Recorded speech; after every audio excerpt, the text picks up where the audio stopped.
हरे कृष्णा। जिन व्यक्तियों ने श्रीमद् भगवद गीता का अध्ययन नहीं किया होता है, उन सभी को लगता है कि श्रीमद् भगवद गीता में केवल एक ही श्लोक है और वह है कि कर्म करो और फल की इच्छा मत करो।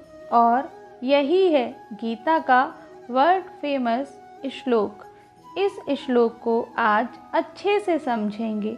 शुरू करने से पहले मैं उन सभी व्यक्तियों से ये कहना चाहती हूँ कि गीता में एक श्लोक नहीं है, टोटल 700 श्लोक हैं। अब मैं यही श्लोक समझाने की कोशिश करती हूँ। यह श्रीमद् भगवद गीता का अध्याय 2 का 47वां श्लोक है।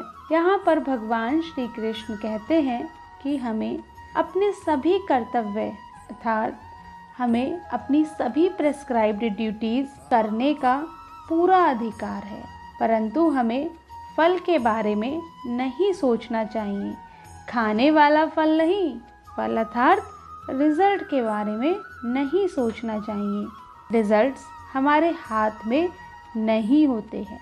दोस्तों, अगर हम फल के बारे में सोचने में अपनी एनर्जी वेस्ट कर देंगे तो हम अपनी ड्यूटीज़ कब करेंगे। एक एग्जाम्पल से समझाती हूँ।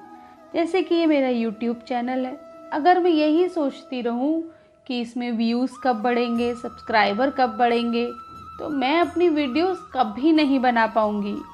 मेरी ड्यूटी आप लोगों तक गीता ज्ञान पहुँचाने की है और बाकी सब कुछ भगवान के हाथ में है। इसके अतिरिक्त भगवान श्री कृष्ण हमें समझाते हैं कि हमें यह कभी नहीं सोचना चाहिए कि मुझे जो कुछ भी रिज़ल्ट मिला है, पॉजिटिव या नेगेटिव रिज़ल्ट, उसका कारण मैं स्वयं हूँ। एक एग्जाम्पल से समझाती हूँ।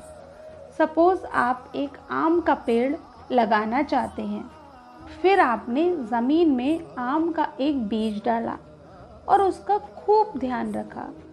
कुछ समय बाद वहाँ आम का एक वृक्ष उग गया और उस वृक्ष पर मीठे मीठे आम भी आ गए। अब आपको लगेगा कि आपकी वजह से यह आम उगे हैं। यह थिंकिंग बिल्कुल गलत है। आप स्वयं सोचिए कि अगर नेचर आपके साथ नहीं होती तो क्या आम उग पाते? नहीं उग पाते। दोस्तों, कोई भी काम करने के लिए बहुत सारे फैक्टर्स होते हैं। हम सारा क्रेडिट स्वयं को नहीं दे सकते हैं। इसलिए भगवान हमें समझाते हैं कि हमें यह कभी नहीं सोचना है कि मुझे जो भी रिज़ल्ट मिला है उसका कारण मैं स्वयं हूँ।